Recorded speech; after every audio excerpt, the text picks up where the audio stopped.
Welcome into In-Game Chat for Saturday, June 24th, 2023, Season 17, Episode 21, as it says here on this thing. Oh, caught in the loop. There we go. I'm Scott. And I'm RJ. Welcome into the show, everybody. Just do this real fast. Here we go. Clap, clap. That way I know how to sync the audio. Hey, if you want to get in touch with us, our phone number is 334-272-9228. 334-272-9228 is the number to get in touch with us. Go to ingamechat.net for all the links to reach out to us as well. Plenty of ways you can do it without calling. If you don't want to do that, you can email us. You can hit us up on Twitter at InGameChat. You can find us on Facebook. Email us, everyone. Just type everyone at ingamechat.net. That is our email address if you want to send us something. Whether it be something for us to look into, something for us to play, some kind of opinion, whatever the case. Reach out to us. Let us know. We're streaming right now on Twitch. Go to twitch.tv. Type in In-Game Chat and you'll find us there. At our website, you'll also find our Discord link, our Twitch link, all of that stuff that I've just mentioned. All of it is linked at our website at the very bottom of the site. So but you can jump into Discord and talk to us live on the air, which we may have somebody do today. I don't know if anybody's in there or if anybody's planning on jumping in, but that's an option to take. So yeah, just join us live while we broadcast. Got Bama Brian in the chat room, AC Wraith hanging out in there as well. I'm checking to see who else may be hanging out. Lethal Migraine, Kata, Commander Root, Apollo Neon, I think. 01 Ella hanging out there as well. Alicidra. I could be saying that wrong. I don't know. A lot of people in the chat room, and some people, they're all the time, but, never say a word. Mm-hmm. I don't think it's a bot, because they're just consistently there every single time we do it. Mm-hmm. And, when I've done streams of video games and things, not there. But almost every time during a show, there. So, interesting. Anyway, hi to all of you silent folks hanging out in the chat room on our Twitch feed right now. Let's see. What are we going to do? What are we going to talk about? What are we going to say? We left a lot on the table last week. Yeah. That we never got to, and really, really want to sort of make good on that. So we're going to talk about what we played at the end of the show. Won't take long for, although I did hit up some demos, but it won't take long for me. And same here. Yeah, and same for RJ there. So we're gonna save what we played till the end of the show here. And right now we're just gonna dive right back into what we left off with. We do have new stuff to talk about. The Lethal Migraine just brought it up right there, the Xbox FTC case that's going on. In fact, the judge seemed to be getting a little bit aggravated with the FTC on this. And one thing you don't want to do in any court case is tick off the judge. I know, right? A government agency, the FTC, is the judge he's very impatient. I don't know that he's impatient, but he's calling out the BS where it needs to be called out. Xbox, I say Xbox is those thing, Microsoft, whatever. They're really holding their own on this, but and they're doing, if the FTC says, hey, we need you to do this, Xbox is like, okay, we'll do it. Okay, we'll do it. Okay, we'll do it. And the judge says, no, you don't have to do that. This is dumb. Stop. Talking to the FTC about it. It's just, anyway, we're going to get into that. I hope so. Because there is a lot from that took place here towards the end. I think it's I don't think they're in a courtroom today, but I think day 2 was yesterday, and I guess it'll resume on Monday maybe. I don't exactly know when, what the schedule is on this thing, but yeah, it is. Xbox seems to be, or Microsoft seems to be. It resumes on Tuesday. Lethal Migraine says Microsoft seems to be holding their own and seems to be. You can't tell with these things other than how the judge is reacting to it, but they seem to be in good sorts, I suppose, in good hands. Would be another way to put it there. Trying to adjust you ever so slightly. It's not going to set. That's okay. The OCD in me is like, that is like a hair off, and I got to fix it. No, I don't. All right, so we already talked about the summer showcase for Xbox. We didn't go into the Starfield thing. I don't believe we went into the Starfield thing. That was another 45-minute presentation that happened after the Microsoft E3 event, which, by the way, E3 is all but dead. E3 2024 and 2025 seem to be canceled. The ESA is saying, no, not canceled. We're still in negotiations. But everybody else is looking at it like, look, you're not on the list of occupying this space next year or the year after that. So we're just saying, you ain't going to be until your name shows up there. You're not going to be there next year. Yeah. So... yeah, I don't think, I don't know. I just, they let it die. Just let it die.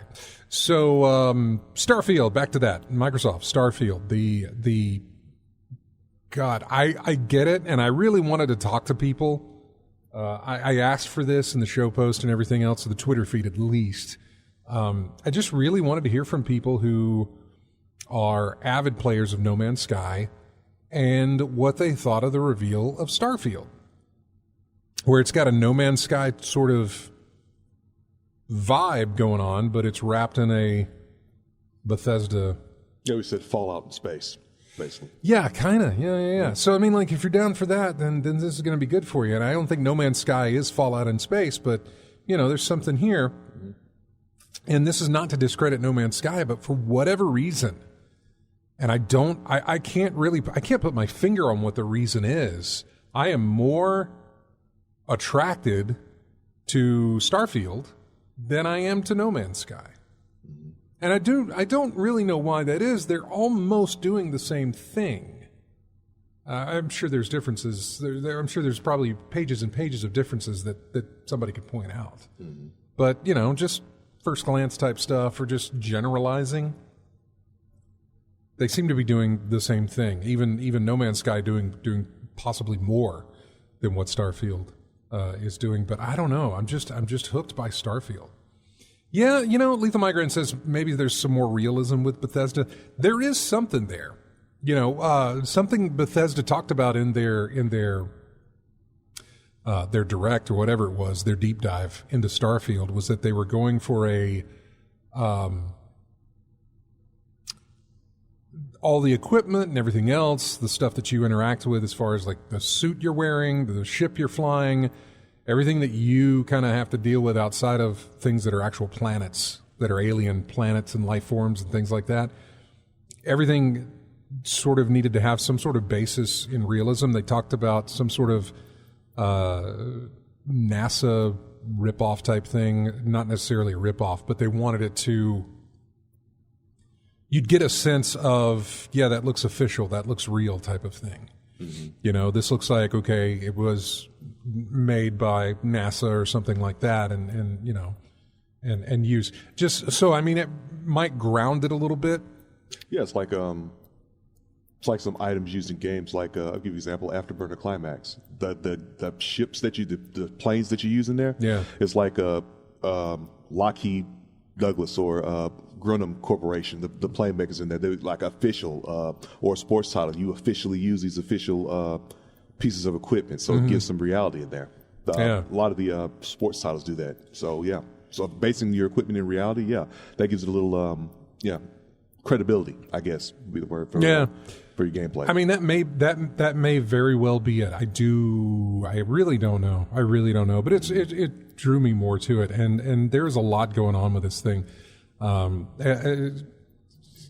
mentioned Fallout, but I'm hoping there's not some like the micromanaging type aspect like it was in New Vegas. Remember that aspect? Never played New Vegas. Well, there was something like a realistic mode, or I forget the name of the mode. Yeah, it was like managing your food intake, your weight, your bullets. They had to break things down so that it wouldn't weigh too much on you, things like that. I think Bethesda said that there would be a mode coming up later on, an optional mode that you could play in that sort of a survivalistic sense, where you do have to keep monitor of your sleep, your food, your water. That's it. Yeah. Your That exercise, sounds all like that what I sort was of talking thing. about in New Vegas. Yeah. I could have sworn I remembered something like that. I know that it won't be that way for Starfield in that sense. It's not. They're not gonna micromanage down to that level.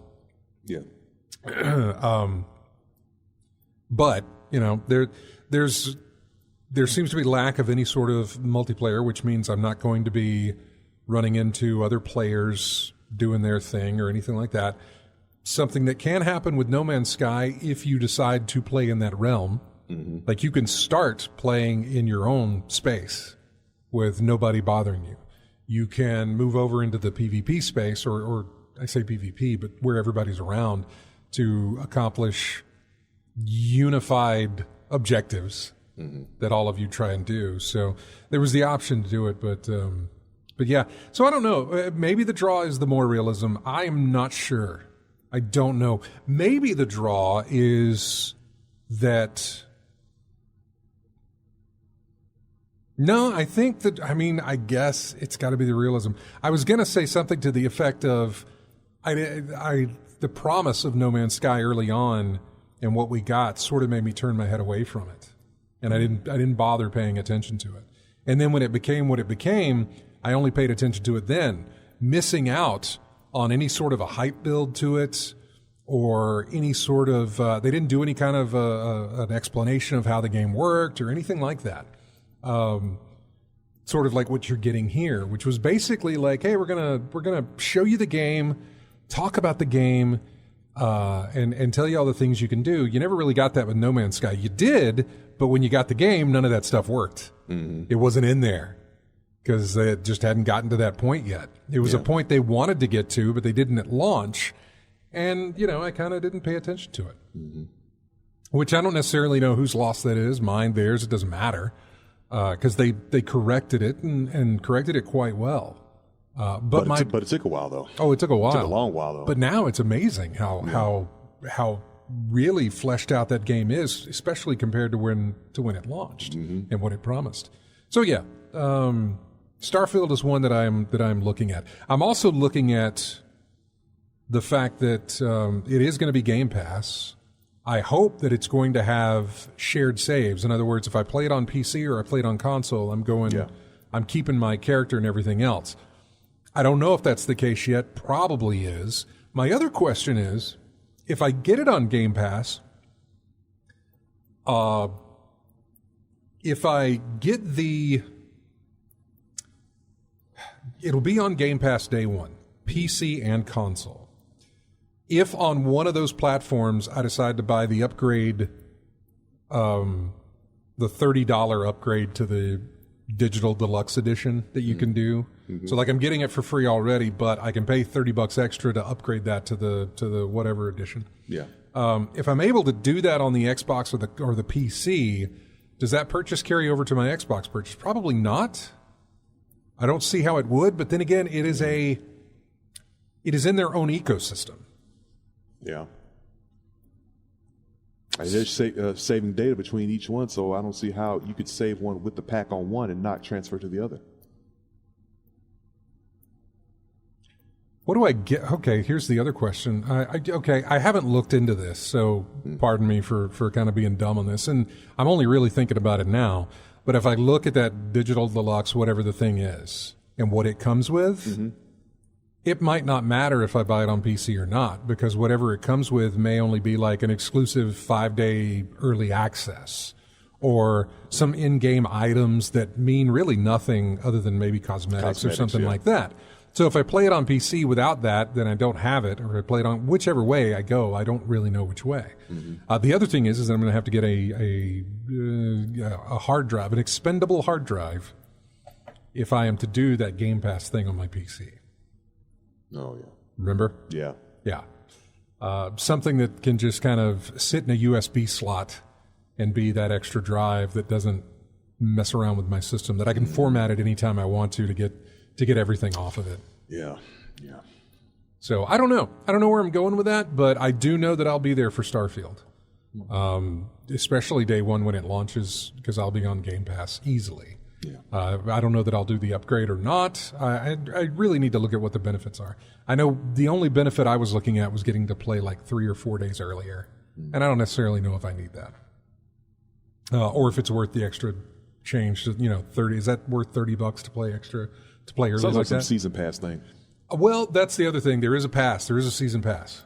Okay. There is, with that extra addition, you get some story DLC that's set to come out down the line later on. When I hear $30 associated with DLC for a game, I'm thinking the season pass is going to come with it. Because it used to be a time it was like $20. It's like something $20 extra. Like, okay, that must be a season pass or something. Now it's kicked up to 30. Yeah. So when I hear 30, that's the new. I don't know if it's now. a season pass, but I know that the whatever that extra edition comes with the story expansion that happens later on. Yeah. I don't know if they have something like a battle pass or a season pass or something like that. I don't know if they have anything like that. Yeah. See, the last few games I bought something extra for it. For something was that season pass was included with it. It was around 30 to 40, something around that price. So yeah. So. We'll see. I need to look into that a little bit further. Consoles will see Starfield locked at 30 frames per second. It's been interesting to read up on this because they know they can do more than that, but they can't promise the consistency. They can't promise they can't promise anything if they kind of unlock that, or at least kind of give it free reign beyond the 30 on console. If they lock it at 30, they know what they can do, and they can give that to everybody's system, everybody's situation, all of it, locked at 30. It's consistent across the board. So there's that. And that seems to be where it's going to be. So I'll be 30 frames per second on console, and God knows what I'll do on PC. I really want to play this on PC. But I also really here's the other thing. I really kind of want to wait and see how the bugs look. Bethesda's not. It is Bethesda. They don't have a track record. But that is part of their charm. It's part of their charm. Bethesda. That sounds like you're saying it's a feature, not a glitch. For Bethesda, yeah. For Bethesda, yes. It's not a bug. It's a feature. That's the other thing. Is like, I might get to play early, but at what cost? Because look, who knows how bad it's going to play. Are you not looking for bugs and glitches with Bethesda products? I don't play a lot of Bethesda products. I just know their track record on it. So I don't know. I don't have the tradition of, okay, here's what we do when we start up a new Bethesda game. Let's go to the bug list. So I don't know. I don't have that experience. But it's fine. It'll get worked out and ironed out, or whatever the case may be, especially on a game like this that they are just massively pouring the money into for marketing, for everything that they need to do for it. So quite impressive with that. Still covering the not E3. Let's jump into the PC gaming show that happened not last week, but like week before last. It's been a while. This is the one where it just feels like it goes on forever. In fact, I'm looking at it here. It was, this is almost 3 hours. Now, that's not to say it was 3 hours of nothing but games. It could have also been 3 hours. Okay, take off 30 minutes. So 2.5 hours. That's the pre-show, I think. Yeah, there's the real show. So, it's just really, really long. They showed off Frostpunk 2, which I never played Frostpunk 1, but I think I own it. But Frostpunk 2 was shown off. Teardown creative mode was shown off. This is the one that's all voxel based and you build things and then destroy them. Nivalis. This I like seeing. Me and Wendy both like seeing this. We were looking at it and we're like, hey, that looks an awful lot like, because we've been playing Cloudpunk. Mm-hmm. And when we were seeing Nivalis, which was like a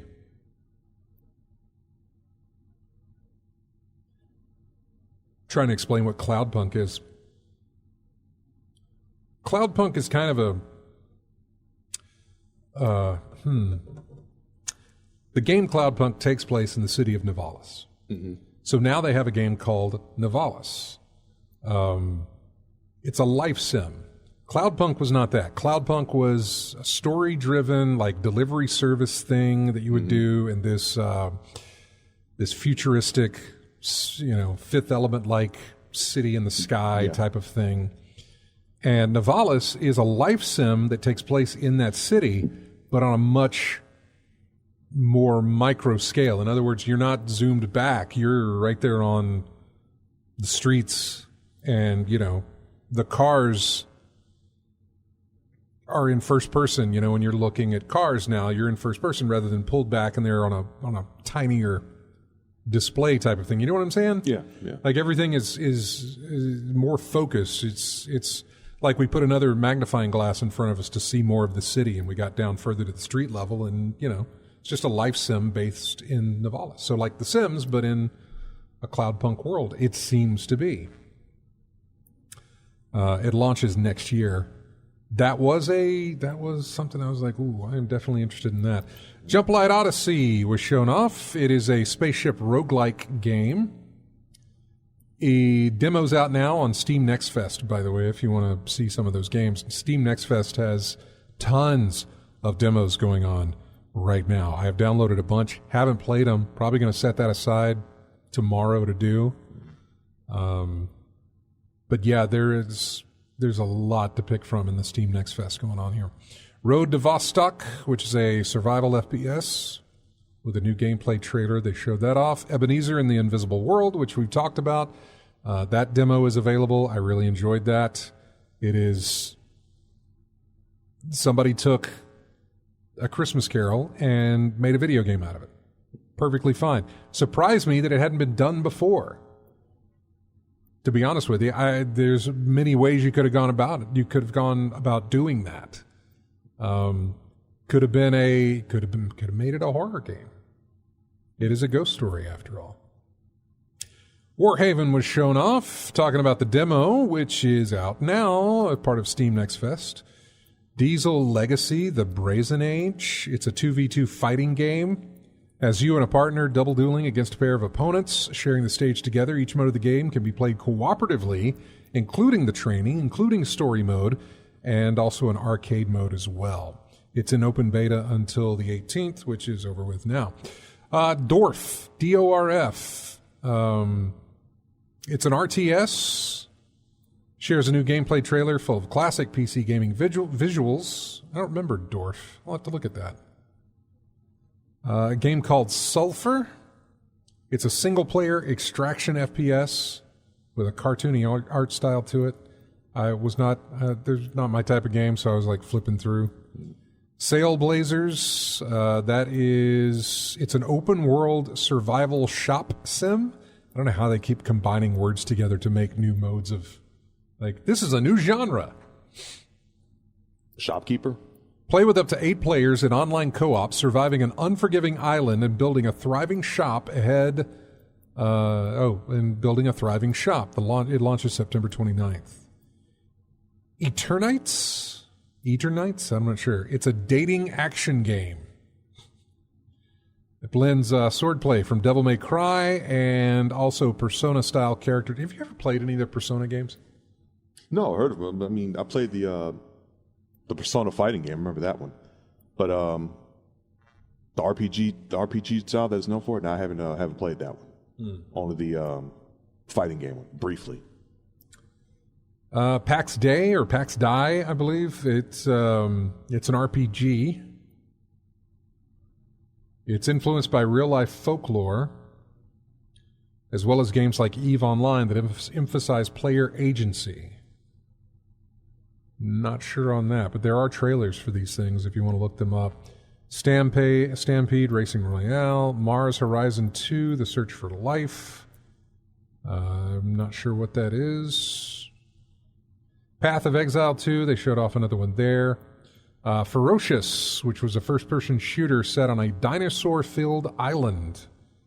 Was not interested. Islands of Insight.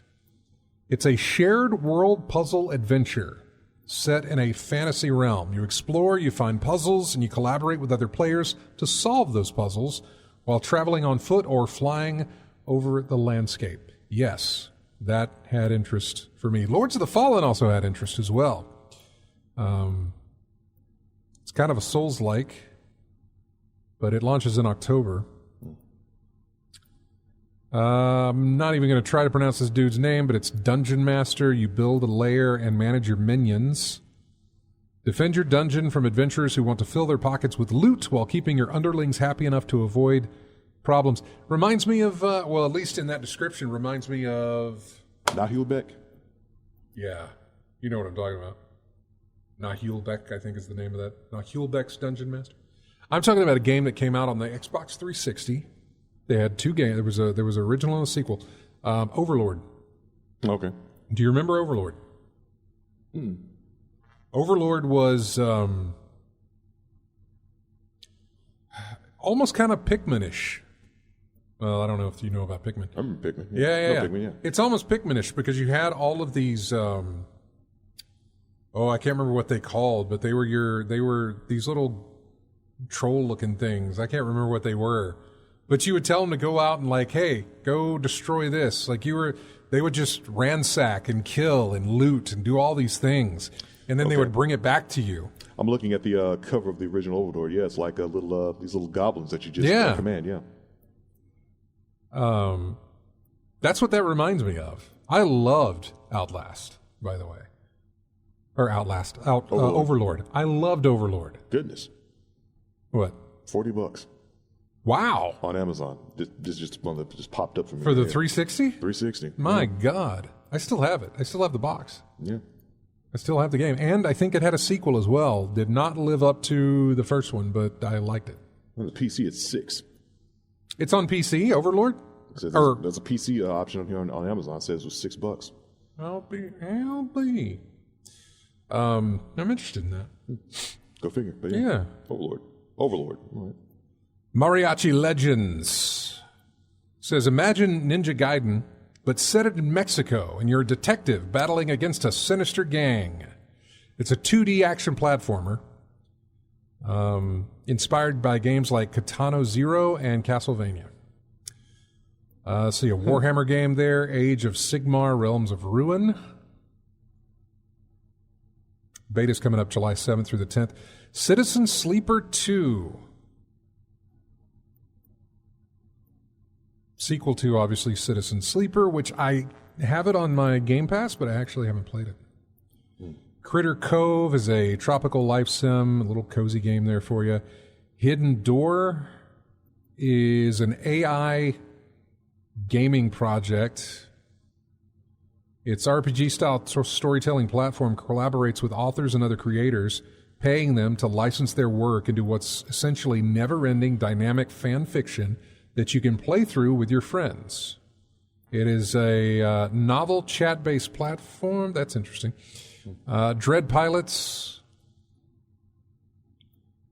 Let's see. It's inspired by the Pirates game. In Dread Pirates, you're making your way through space, trading, exploring, and fighting. Miasma Chronicles. From the developers of Mutant Year Zero, Road to Eden, they showed off Miasma Chronicles, Journey Through New America as Elvis and Diggs after miasma has torn through modern society. Whatever that means. Undead Inc. Instead of fighting against an evil corporation that's creating zombies with unethical lab experiments, you get to run that corporation, creating zombies with unethical lab experiments. It's a management sim where you cook up super soldier serums and weaponized zombie viruses, all in the name of turning a profit. Reminds me of, what's the one where you spread diseases? It's a pandemic? No. Yes. No. It was the one you were playing, wasn't it? It was, yeah. Your goal is to one Contagion, was it? Nah, but it's kind of like that. Yeah, but you come up with a disease, you plant it where you want to, and then you try to make it spread. Try to make it spread across the world, yeah. Yeah. That type of thing. I think maybe that is called pandemic. Pandemic Simulator or something? Was it something Simulator? No, it was like Pandemic Inc. or something like that. I don't remember. Yeah. No, that's Undead Inc. I think it was called, I don't remember. So, but I played a lot of it. Yeah. So turn a profit, right? Yeah. So all you got to do is make your zombie virus. We need help. Well, for a small fee, we can give you this super soldier serum that can help you fight the zombie outbreak. Don't tell them that we started. But yeah, that type of thing.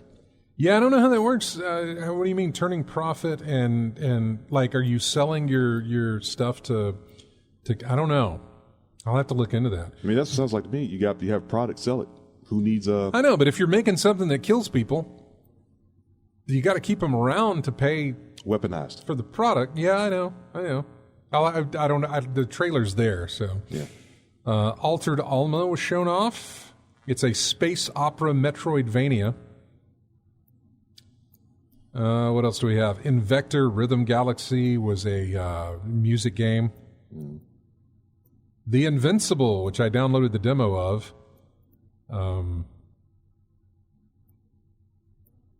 Doesn't really say much about it. Looks like I thought it was a puzzle type game.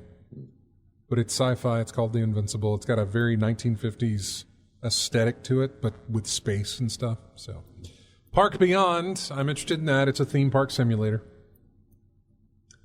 Pathfinder, Gallowspire Survivors,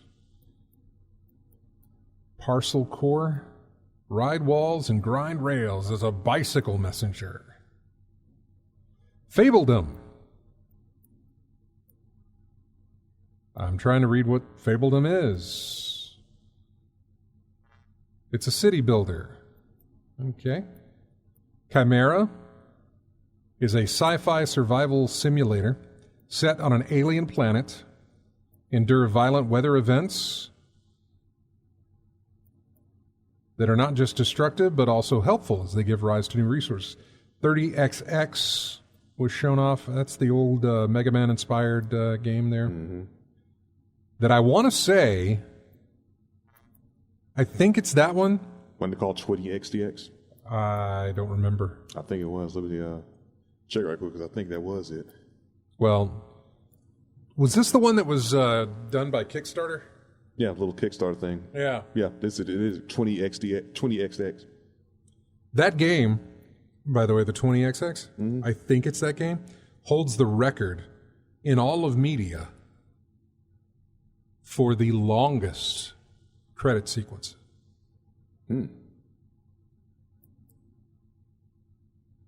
It's like the credits are like 3 hours. Yeah. Goodness. Yeah. I don't know if it's because they go slow or if it's because it was Kickstarter and it had so many names that it has to scroll. Mm-hmm. But then again, it depends on how they do that. I don't know. Because normally your Kickstarter people will make the type very small and give you about 4 columns on one page to go through. But I think it's like 3 hours long. Just the credits. Jeez. Let's see. Shadow Gambit, The Cursed Crew. I thought I maybe had some interest in this. There's a demo out right now. It's a stealth tactic game, but involving pirates, it looks like. Exo Rally Championship, that's a racing game. Stormgate was shown off. RTS, it looks like. Fortune's Run. It's a cyberpunk FPS and an immersive sim. Hell Let Loose is getting an update. Let's see, they talked about Vampire Survivors, Baldur's Gate 3, Baldur's Gate Animated Short, Ember Knights was another one, Terra Tech Worlds. It's an open-world survival sandbox. Macabre is a multiplayer stealth extraction horror game. Earthless. It's a roguelike strategy deck builder. Nova Roma is a city builder. I was interested in this, and they talk about the stylish treatment of ancient Rome has you managing natural features like water and catering to the needs of elite politicians and citizens. I am always down for city builders. Love them. Mm-hmm. Love them, love them, love them. Last Train Home. This was interesting, and I actually do have some interest in this. It is a survival strategy game set during the Russian Civil War. Part real-time strategy, part management game. You guide an armored train across the Trans-Siberian Railway and do your best to protect your legion of Czechoslovakian soldiers desperately trying to make it back home. My Friendly Neighborhood asks, what if Resident Evil took place on Sesame Street? It's a bizarre and colorful first-person shooter that lets you face off against murderous Muppets in an abandoned television studio. I don't know, when is that? Don't know when that comes out. F1 Manager, let's see, Breath Edge 2. It's apparently a comedy adventure. Bloomtown is a life sim. Where everything is not as it seems, the cozy village quickly turns dark and you'll need to fuse with frightening creatures to win turn-based battles. By the way, we're still going over these games. This is how long the PC gaming show is. It's very long. Mm-hmm. We saw more of Sand. It's a dystopian open-world multiplayer survival game. Saw more of Dune Awakening. I'm actually kind of curious about that as well. So there you go. That was the PC Gamer Show. Whew. There. Now, we need to take a break. When we come back, we'll jump back into more of that stuff that was going on during E3. Music here from a game called Ender Lilies. The track is called Witch's Breath. We'll be back with more of In-Game Chat right after this.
Back to In-Game Chat. Music here from Trepang 2, which I think came out this week. It's called Lights Out.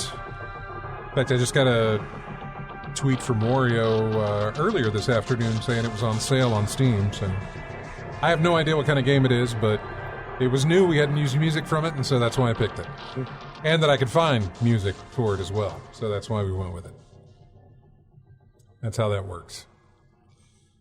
What do we got? So, jumping into... I mean, we've only got about 10 minutes here, so I'll probably save Ubisoft for the...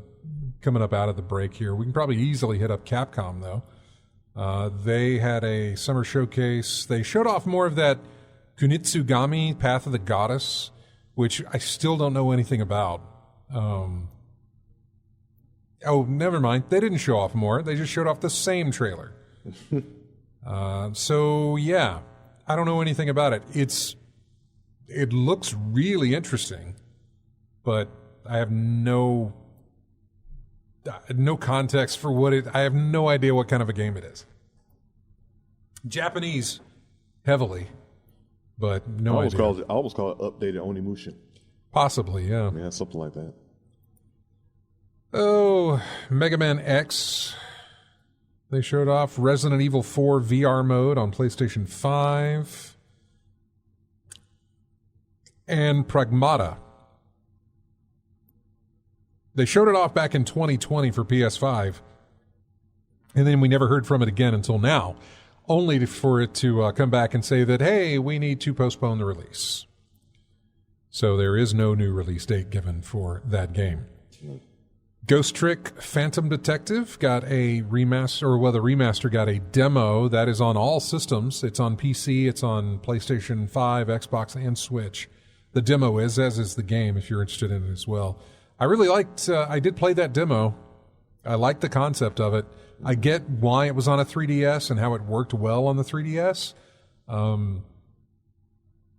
They're, putting it on console. It kind of works.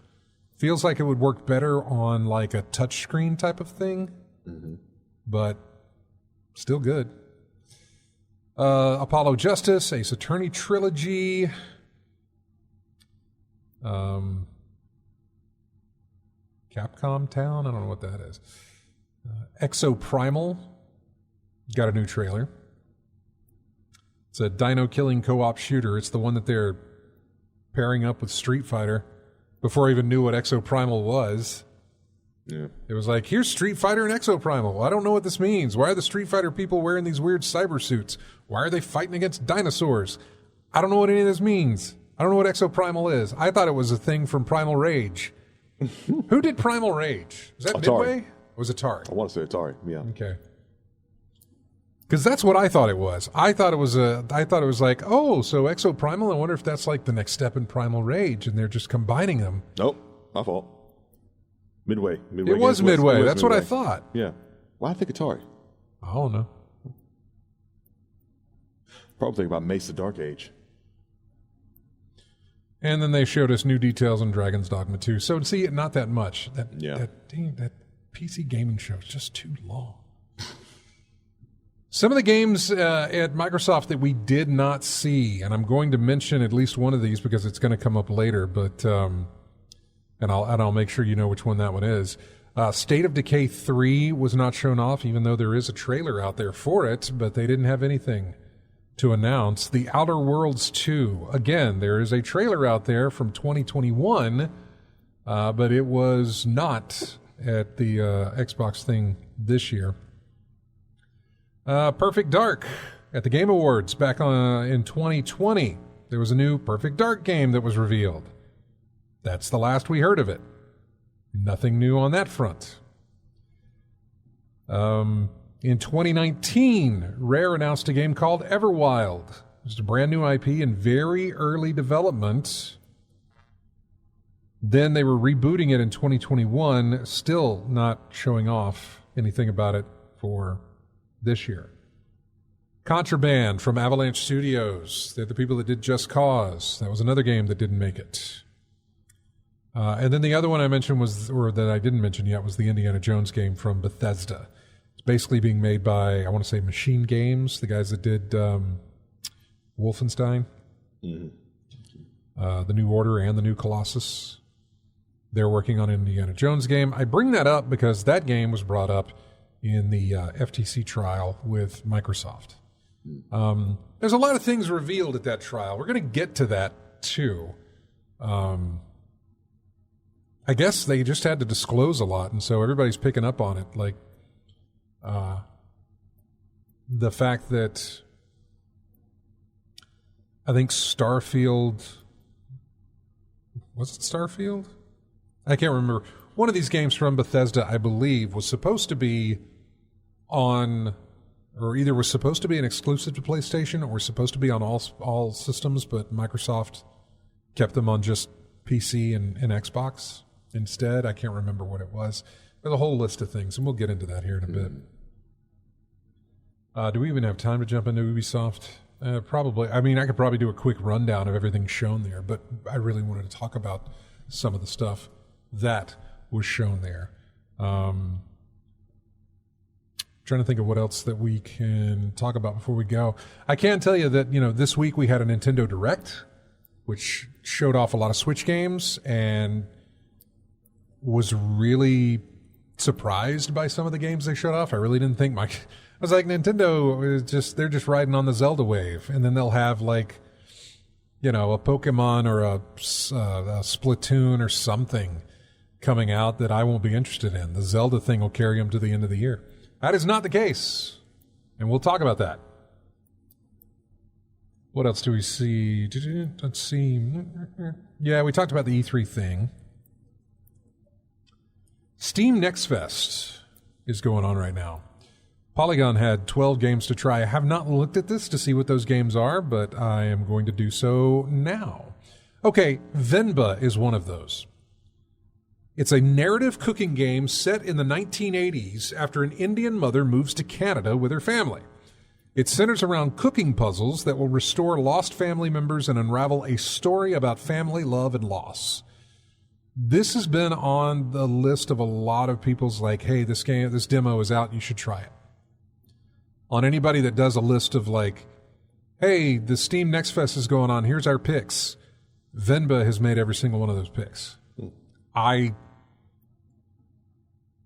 It wasn't pulling me in, but all of these recommendations are kind of getting me interested in it. So,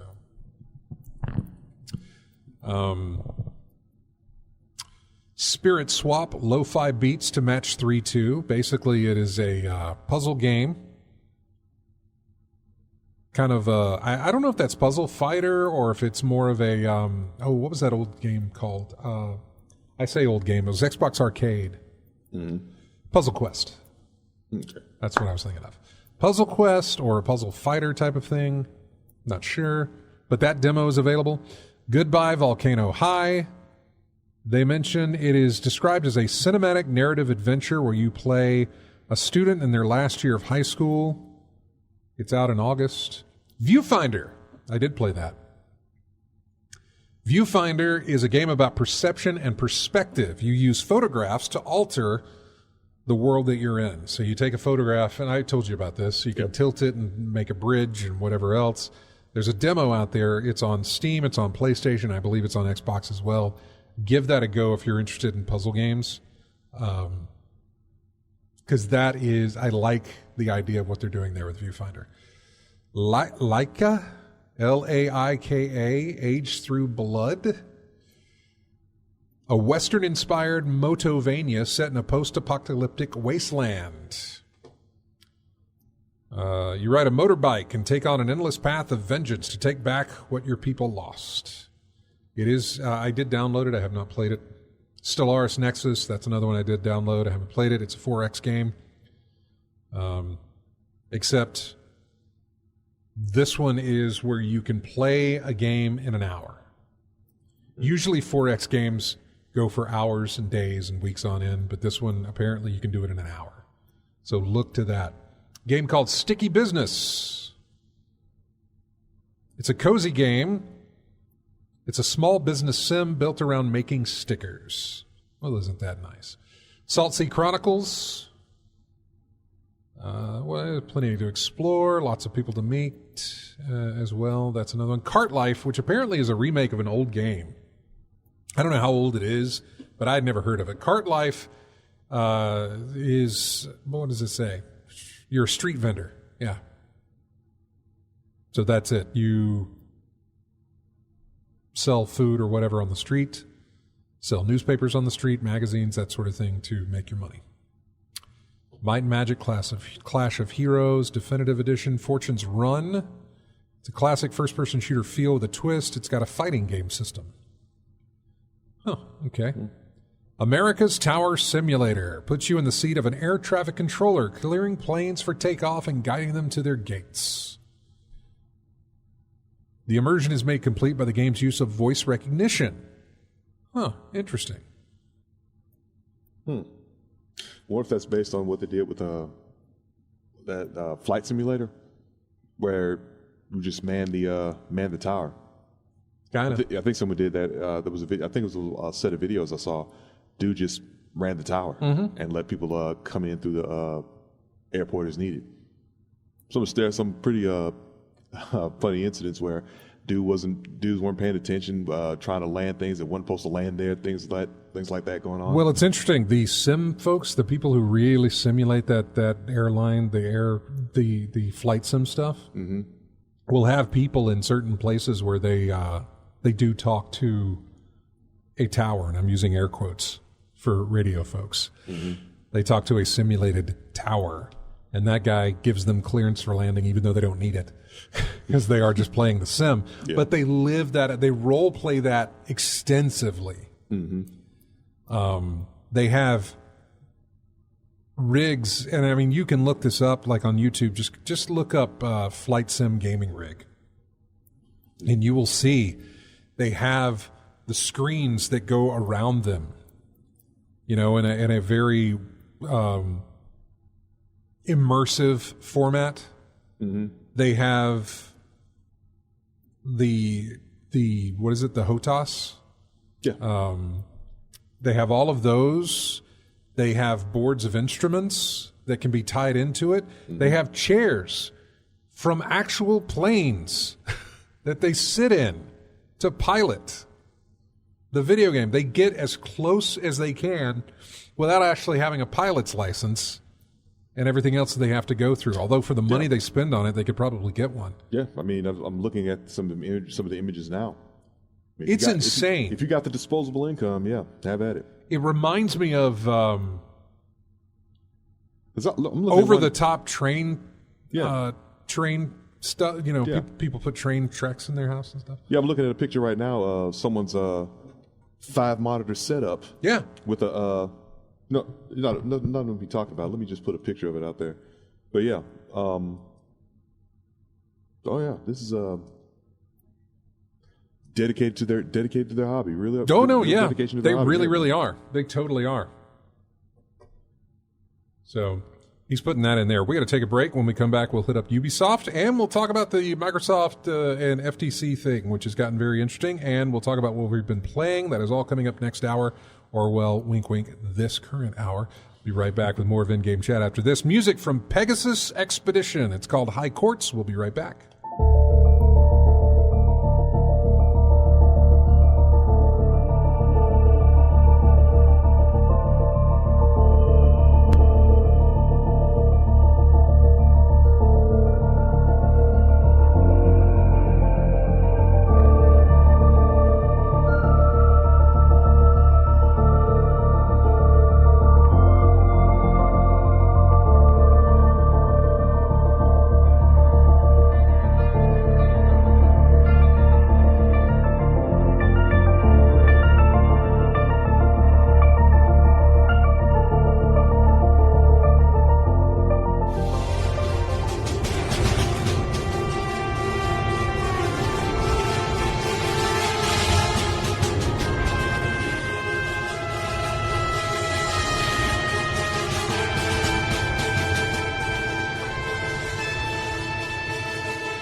And welcome back to In-Game Chat. This is music from a game called a whole bunch of noise. There it goes. Last Hero of Nostalgia. Or Nostalgia something. Anyway, Spirit of Heroism is the name of the track. Last Hero of Nostalgia? That's unless maybe I spelled nostalgia wrong. No. Okay. Right? Nostalgia? It's the last part of it. The last part of it looks like it's nostalgia. Nostalgia. Yeah. I don't think it is. Nostalgia. Anyway, that was music from that. Boy, I didn't realize that was really bad. Hey, I'm looking at that picture you shared of the setup. Seemingly the cockpit, basically. Yeah. My God. I mean, there's tons of others like it, man. There's like That's 5 monitors. Yeah. And then he's got a whole instrument panel in front of him that I imagine is somehow wired into his PC somehow. But looks like he's got 1, 2, 3. He's got quite a few PCs there. Mm-hmm. Anyway, that's amazing. A little over the top, but whatever. It's fine. All right, we're back. Let's jump into Ubisoft for their thing that they kicked off. I want to say it opened with like a sea shanty from Skull and Bones. Mm-hmm. That's all, though. Like it didn't show you any more gameplay of the game. It didn't give you any kind of a release date. Just like, here's a sea shanty from Skull and Bones, and then all right, we're moving on. First thing they opened with was Avatar. I mean, they own the license. Movie's out. Might as well do something with it. Frontiers of Pandora. From what I remember, the first Avatar game did not do very well. For Ubisoft, if I can remember. I don't really remember it. I had no interest in it at all. But yeah, this is... So they started explaining like how the gameplay works. You're kind of one of the hybrid... what are the aliens called in Avatar? Na'vi. Okay. The Na'vi. You're kind of a hybrid Na'vi. In other words, you were born Na'vi, but you were raised with humans, so you understand kind of both worlds type of a thing, which is only an excuse to give you a reason to use, Earth weapons as well as Na'vi weapons. Kind of ties that in, helps for the story. Anyway, they were talking about, like, here's how it'll play out. You're going to be in the forest, and then you're going to, hunt animals, or you're going to, if you don't need to hunt animals, you'll defend yourself against animals. You'll train animals, that sort of thing. You'll go around and sometimes get invaded by the military, and or you'll do stealth missions on military outposts. Once you take down the outposts, they'll become a part of your tribe, people thing, and you can use that as your own thing to build up resources. I said, it's your typical Ubisoft game. It's your typical, hey, there's a tower, go capture it. From Assassin's Creed, from Far Cry, from Far Cry 2, from Far Cry 3, from all of the different Far Crys, and from a lot of other games that Ubisoft has done in this realm, or in this kind of setting, I suppose, whatever, the style of gameplay. Yeah. It's always, there's a tower, go get it, move on. It's exactly what this is. It is Avatar, Far Cry Avatar, basically, is what that is. We didn't have a Far Cry game this year, but we got an Avatar to take its place. X Defiant, it's a PvP-focused FPS. Had closed betas going on, and another beta that is now over with as of yesterday. Later this summer is the release. I have no interest in that. We got some more info about Prince of Persia, The Lost Crown. I am really interested in that game. Comes out in January. And it's 2D gameplay, and yeah, I'm down for it. I don't need to see any more of that game. I am definitely down to play that. We got a trailer for something called Captain Laserhawk. Captain Laserhawk, a Blood Dragon remix. This is a series that'll be on Netflix. And it looks like it's combining a lot of Ubisoft properties, not to mention Blood Dragon, for one. But I saw the Rabbids from whatever that was, from Rayman and Rabbids. Raving Rabbids. Yeah. I saw the Rabbids in there. I saw something dressed up in an Assassin's Creed outfit. I didn't say a person, I said something, because it looked like a little animal creature. Mm-hmm. So I'm not sure what any of that is going to be, but I am definitely interested in it because these are the same guys that did Castlevania.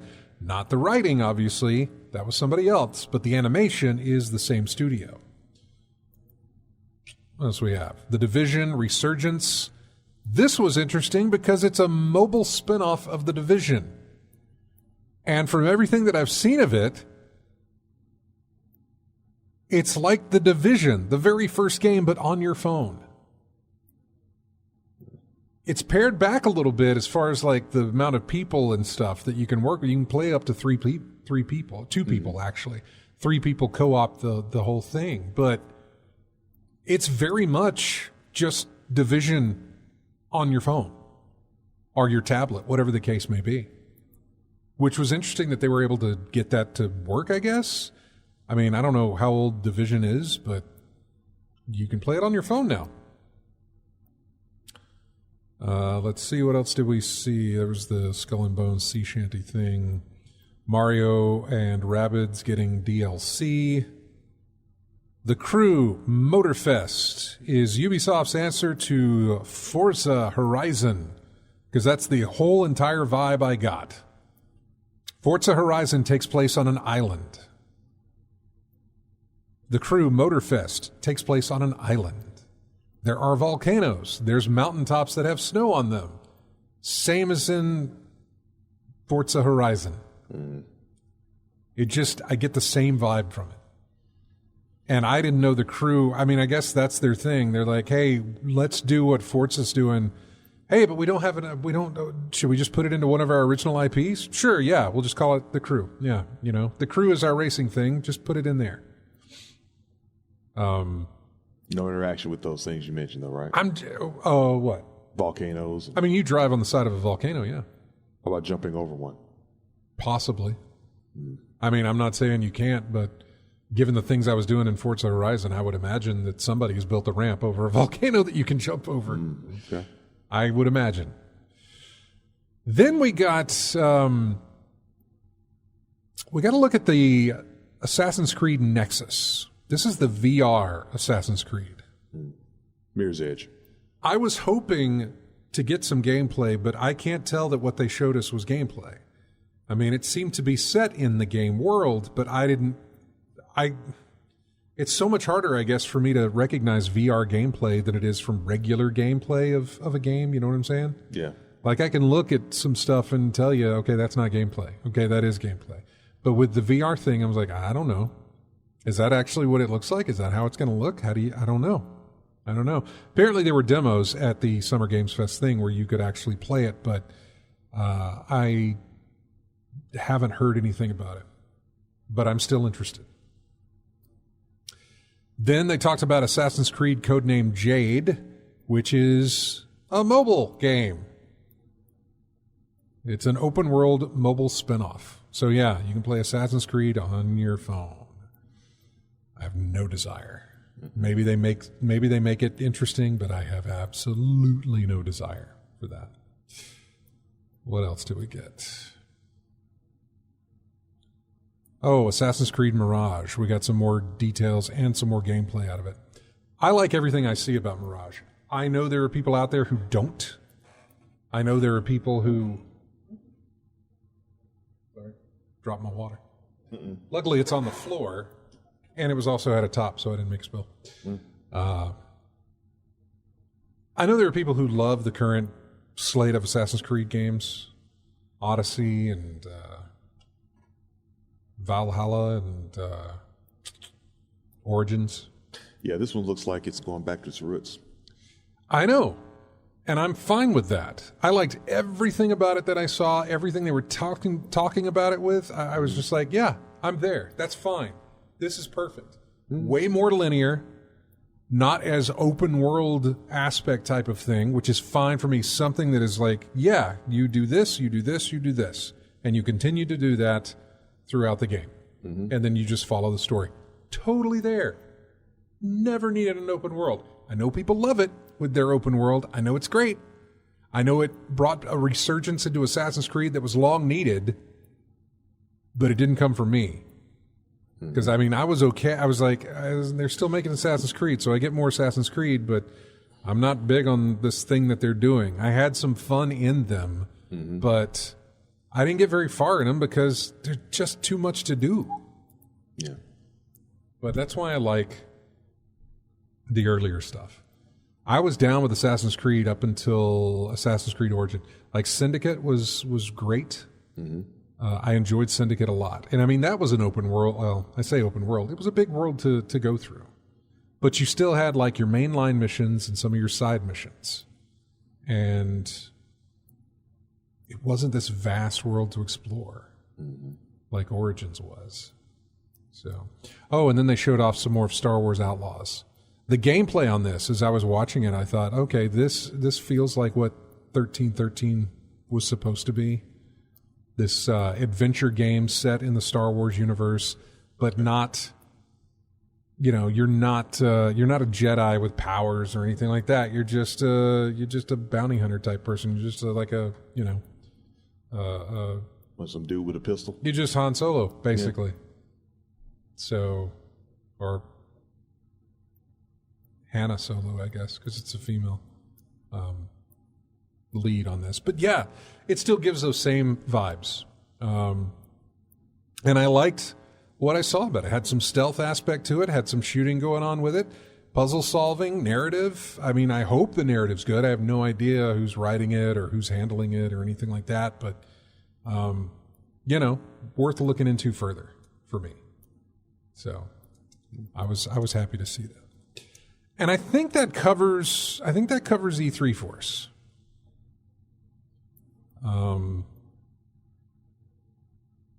E3? Yeah, I mean, there was there's a bunch of wholesome games. It said there was 77 wholesome games, but they listed 26 on my little article here. I'm not even going to go through those. So yeah, I'm not worried about that. What else do we have?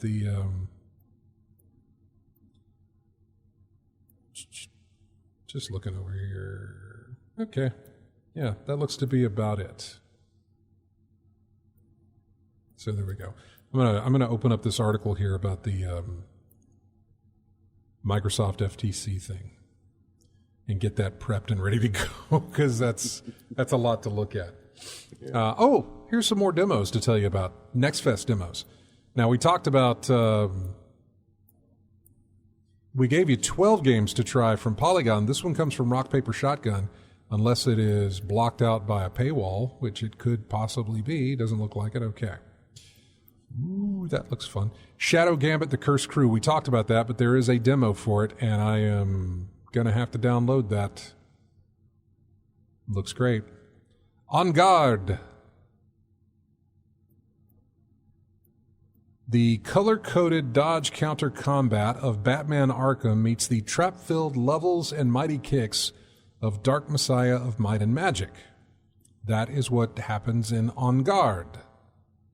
A typical battle might see you quickly poke down one weak foe, take guy number 2 temporarily out of the fight by tossing a bucket onto his head, then defeat 3 or 4 in a duel of dodges, parries, and counterattacks. And just as the bucket man gets it off his head, you kick him off a ledge.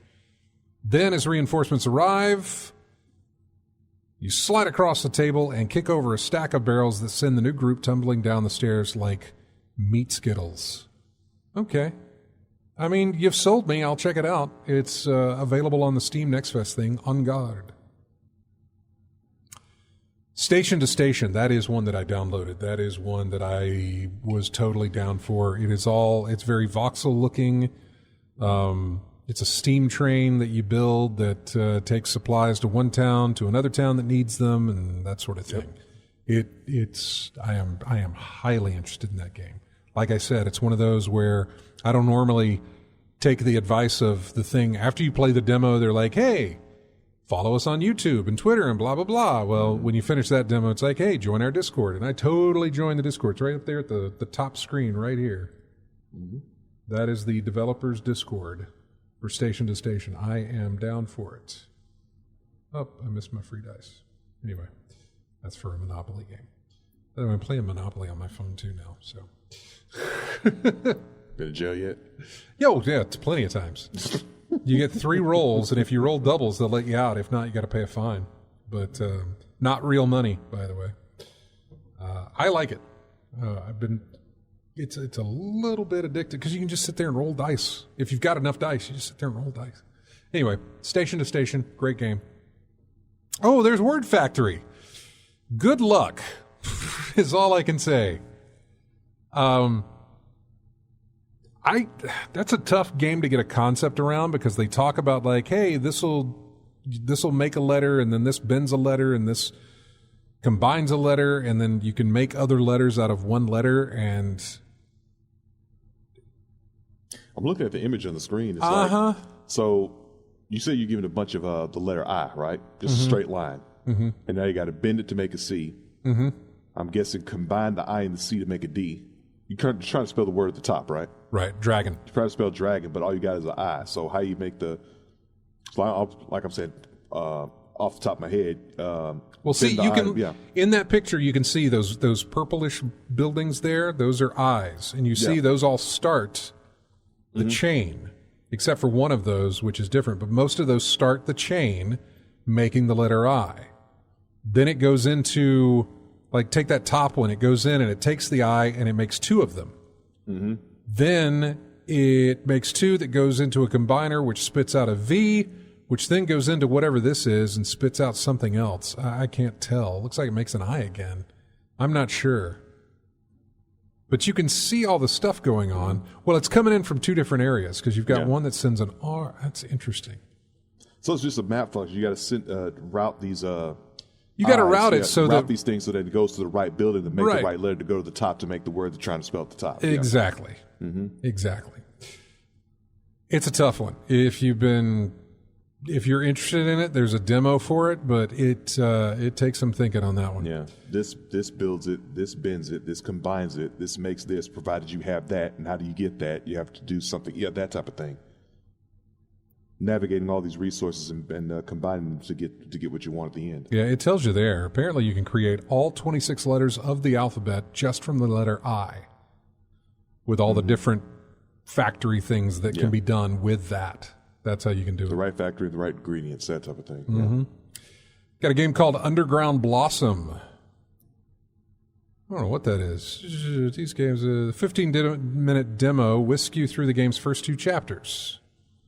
Underground Blossom feels like a particular treat for longtime fans of, I don't know, The Past Within, I guess? Anyway. It envisions the life of Laura Vanderboom, whose surreal and gruesome murder is a central event in the Rusty Lake mythos, as a tube train ride through a succession of stations representing key moments in her life.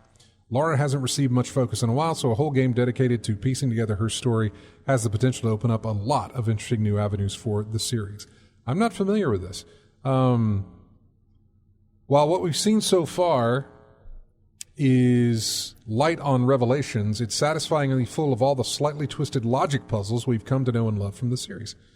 I'll have to look into this. I kind of like logic puzzles. Lies of P, that is a demo that you can play now on Steam. Talked about it.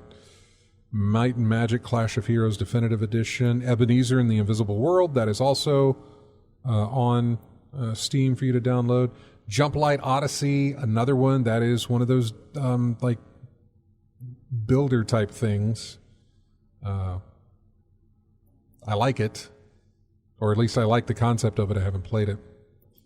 Inescapable, No Rules, No Rescue. I don't know what that is. It's based on Danganronpa. Yeah. Little anime title. It was trying to think what it was. Little murder case and find out who did it, or who done it, type of thing. With the anime theme. Was another one. Little Guardsman, that I wish they would tell me what this is instead of giving me all this. You play as a 12-year-old who's subbing in for her dad on guard duty while he's down at the pub and may or may not be doing a spot of goblin ball gambling. I don't know what that is.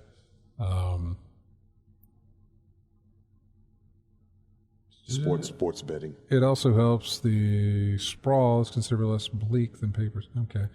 Wood and Weather, I don't know what that is. It looks like you're playing in a block world that you'd put together when you were a kid out of toy blocks. Anyway. Ooh, New Cycle looks nice. It's a laid-back post-apocalyptic city builder. Aha! That steadily ramps up the complexity and challenge over time, forcing you to make some tricky Frostpunk-esque decisions for the betterment of your people. Another game called Let's Revolution, and that's the list right there. All right, we're going to take a break. When we come back, we're going to jump into that FTC stuff and find out what we've been playing. All coming up next, and I'll check and see who we got on the phones here and talk to them. Music here from a game we just mentioned, Park Beyond. It's a theme park builder. This is called it's the main theme from the game itself. We'll be back with more of In-Game Chat right after this.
And welcome back to In-Game Chat. Music from a game called Silica Escape Velocity. I think is the name of the Escape Velocity. I think is the name of the track. Silica, the name of the game there. So welcome back into the show. And wanted to jump into the FTC stuff with Xbox and Activision trying to get this thing going on. So started, I believe, Thursday. There was another one on Friday, and then there was also then it resumes on Tuesday with this whole thing. It's now pushing for a preliminary injunction. It requested on the belief that Microsoft and Activision plan to complete the $68 billion transaction before its own administrative hearing in August. Much of the arguments have been the same throughout the entire process, with the FTC arguing that Microsoft's ownership will impact competition in the console space and affect consumers, expecting Microsoft to make Call of Duty exclusive to Xbox. But beyond this, new revelations and insights in the various parties involved have come to light. Here are the highlights that we've gotten so far. Sarah Bond, Xbox Vice President, testified that Bobby Kotick demanded special treatment, specifically a more favorable revenue share, and threatened to pull Call of Duty from Xbox platforms if Microsoft didn't agree. Bond also explained the platform holder gave Activision this new share because it had players whose expectations they wanted to meet. On a related note, Sarah Bond also admitted that Microsoft occasionally agrees to an 80-20 revenue split rather than the traditional 70-30, but only, in quotes here, where we believe it was critical to get that content. So they will skew things in their favor in order to get that content if they want to. So what else do we have? According to IGN, Bond also claimed the majority of Xbox Cloud gaming players use it as a console feature. In other words, starting to play a game while it downloads in the background, they use it rather than as a service. I'm not sure I know what the differences there would actually be. Also, according to The Verge, they reported that Sarah Bond revealed that Xbox was working on a dedicated version of Xbox Cloud Gaming, separate from Xbox Game Pass Ultimate, but the operational costs are higher, and Microsoft has since made partnerships with other cloud gaming services. Yes, they have. It's one of those things they throw in there saying, look, see, we're not keeping everything to ourselves. We're putting this stuff out there sort of thing. Letting other people take care of it or whatever the case. So it doesn't look like they've got like a monopoly on it. But that's what the court's trying to decide here. What else do we have? An email from Jim Ryan of PlayStation.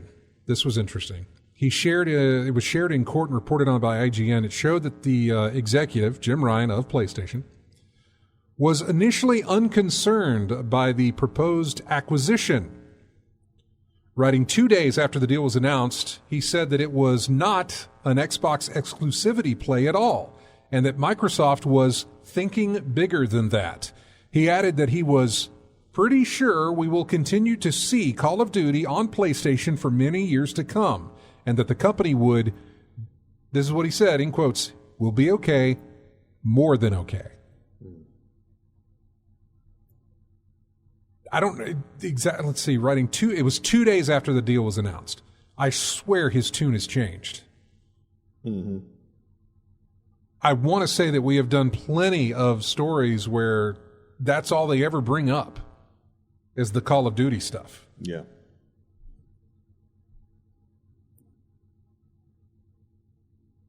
Yeah. Super Game Sniper says if Call of Duty goes exclusive to Xbox, that's going to hurt my UK buddies since we play internationally on Sony's PS4, PS5. I don't think they'll keep it on their system, but I don't know. Not initially. But I imagine eventually. Yeah, I'm expecting it won't be immediate, but over time, yeah. It's going to be. Look, and if it's their property, if the deal goes through and it's their property, I would expect them to make it exclusive at some point. It's theirs now. I agree with you. So, I agree. Let's see. Stephen Totillo from Axios shared comments from Jim Ryan, who said that Sony would not be able to share details about the next play. This was interesting. Sony was not going to share details about the next PlayStation console, the PlayStation 6. Mm-hmm. We are not going to share those with a Microsoft-controlled Activision. So we are not going to send out dev units or any kind of information to Activision if Microsoft owns them. Okay. I mean, I guess it does make sense. It's first glance, first read, whatever you want to call it, seems a little weird. Like, why? But you know, if they're still providing those games, why wouldn't you? But you're right. If Microsoft owns them, what is the point in sending them that information? Secondly, if you send them that information, you're just giving Microsoft here's the internals of our new system, which, I mean, you can get later on, obviously, after it launches. And they're going to be on YouTube in like 2 weeks after it launches? After it launches, though. Yeah. But they have to do that ahead of time, which means Microsoft could look at that and say, oh, we need to put this in ours, or we need to figure out something that can combat what they've got in theirs. Okay, that totally makes sense that they wouldn't do that. Because then that just gives Microsoft access to their internals of their system to know what they've got. I don't know that they do that or not. Someone leaks it. Well, usually what we get are rumors where, oh, hey, it sounds like AMD or Intel or somebody is making something for somebody else. It's all rumor, you know. Mm-hmm. We don't know for certain. Now, do they know any better being on the inside like that? I have no idea. You know? I know, in other words, I mean, I don't know, we're a radio station, we've got competitors with other radio stations, but I have no idea what they've got planned for like promotions or anything like that. Mm-hmm. So in the same vein, when Microsoft goes to build a new console, and when Sony does it as well, or Nintendo, anybody like that, obviously they got to outsource materials and stuff, but they got to keep that stuff secret and NDA. So that, you know, if it's out that Sony's next system is going to have this type of graphics card in it, Microsoft can say, well, then, okay, let's get the one that's better than that or on par with that or whatever to get an advantage if they know about it ahead of time. I'm sorry, I just don't have a lot of faith in the innards of the thing because, for me, it's all about your library. That's what you got a console for. If you can't get the games for it, you can have the most powerful system in the world. If you ain't got the games for it, what's the point? That's for you. But that's for me, yeah. Yeah. For me. Some people look at the numbers of like, is this better than that one? They don't care about the library. Yeah. They think the library is going to be there on the better system. They want to go with what's better. I don't know if people are still like that anymore. Mm-hmm. Because just like Super Game Sniper mentioned, like all of his friends are playing on PlayStation, so he sticks with that environment. Yeah. That's interesting. I don't know. But it gives them it would give them an unfair advantage. I mean, I know that for you, it's about the library. Mm-hmm. And likely for a big business like those, they're probably looking at what costs the cheapest, but does the best, you know? Yeah, get the most for the least. Yeah. Right. So that we can sell this thing, going to start selling it at a loss, but not much of a loss. Mm-hmm. Consoles are usually sold at a loss right out of the gate. Mm-hmm. It's not until much later that they actually make profit off of them. But I don't know. Anyway, but it makes sense that they wouldn't do that. What else do we have? From that same report, reported on the FTC's claims that the 10-year deals between Microsoft and companies like NVIDIA and Nintendo promising Xbox and Activision games for their platforms are, and here's the quote, filled with loopholes and speculative commitments. I'm almost positive. Sure. Yeah, of course. A court filing spotted by The Verge ahead of the hearing saw Microsoft continue to position itself as the underdog of the console space The platform holder's lawyers wrote that Xbox has lost the console wars, and its rivals are positioned to continue to dominate, including by leveraging exclusive content. Xbox has consistently ranked third in consoles behind PlayStation and Nintendo. That's from Xbox themselves. That's from Microsoft themselves, saying we did not win the console war.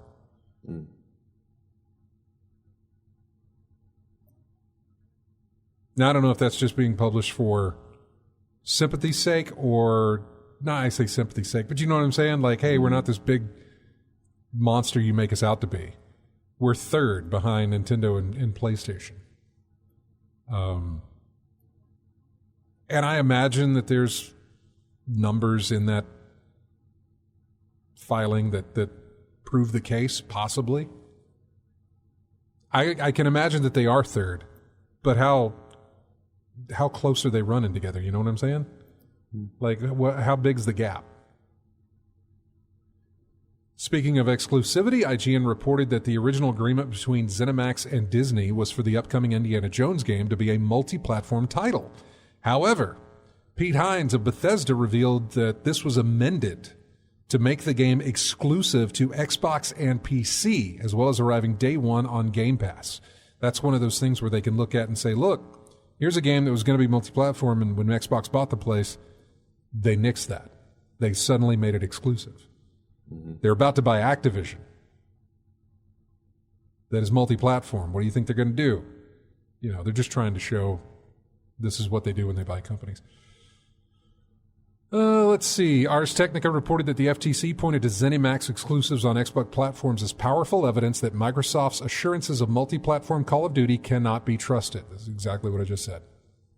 ZeniMax titles announced since the acquisition have been exclusive to Xbox, Starfield, The Elder Scrolls 6, and now Indiana Jones. Microsoft claimed the situation will be more akin to the availability of Minecraft on all platforms, but the FTC said the context for Call of Duty is very different. Axios reported that the boss of Xbox Game Studios was further questioned about their exclusivity strategy, lawyers citing emails that they wrote in 2019 and 2021, in which they said there was no way Microsoft should bring its titles to rival platforms and services. Said a different word there in between no and way, but I won't say that. This is FCC radio. Yeah. They acknowledged he was frustrated at the time over NVIDIA's handling of Microsoft games on GeForce Now, with NVIDIA initially adding companies' libraries automatically, but that Microsoft's strategy has since changed. Also said that Microsoft would, quote here, have to adjust graphics and assets to get Call of Duty running on Nintendo Switch, according to The Verge. The FTC argued that would essentially be a new version of the game, and elsewhere suggested it did not want Switch to be included in its definition of the console market. So now the FTC doesn't want to include Nintendo Switch into the console market. The Switch is not part of the consoles that we're talking about. Basically, it's PlayStation and it's Microsoft. I swear, it sounds like, look, I don't like to be conspiratorial, but I'm about to be conspiratorial. I can see why the judge was getting annoyed. Right? This feels like Sony has a hand in the FTC. It's like, look, guys, battle for, I don't know what they've got to offer them, and likely nothing has been offered. I know it's probably not the case, but because it's just hard for me to believe that that's the situation. But man, does it look like it. They're not doing a good job of making me not think that. You know what I'm saying? Check their wallets. Check their wallets. I know. I wish I had more on what went on Friday as well. That was just from Thursday's thing. But yeah, there was more revealed as well. Hopefully, when this is all over, I'll have a nice rundown of everything that went on. But luckily, as we're coming to the end of the line here, we got through everything that I wanted to get through, with the exception of what we've been playing. And I know Chris has been waiting. I guess this is Chris. Is this Chris? Yeah, it's me. Hey, man. Hey. Real quick, buddy. What's on? What's up? I was just curious about your thoughts on the Final Fantasy 16. I've been enjoying it, and I was just wondering if you were still interested or if you'd played it. Well, keep listening, because I'm about to tell you. Okay. All right, well, man. I'm thinking it may be a contender for Game of the Year between that, Zelda, and maybe Diablo, individually for their own systems, those games, would be the top of their rank for the individual systems. But dude, the year ain't even half over with yet. I know, but yeah, I mean, it's drawn me in, and the story and the emotional draws is very deep with Final Fantasy, and I've been enjoying it last few hours this morning. I've been playing it, but I was curious to see what you thought, and then I'll hang up and let y'all keep talking, and y'all have a good weekend. All right, man. All right, you too. Take care now. You too. All right, bye. Bye-bye. I do want to get to that because I know Final Fantasy released and it's out there now, and people are playing it. I've only played the demo. The demo, man. I'm not saying that it's okay, it's nice, but it is cutscene city. I mean, I think I played all of 15 minutes actual playing that game. It's probably 2 hours in length, but I played maybe 15, maybe 30. Maybe. Cutscenes all over the place. That sounds like award show proportions. Yeah. That's okay. I'm not, it doesn't bother me, except in a demo sense. I get that the game is largely cutscenes, like 75, 80% is cutscenes.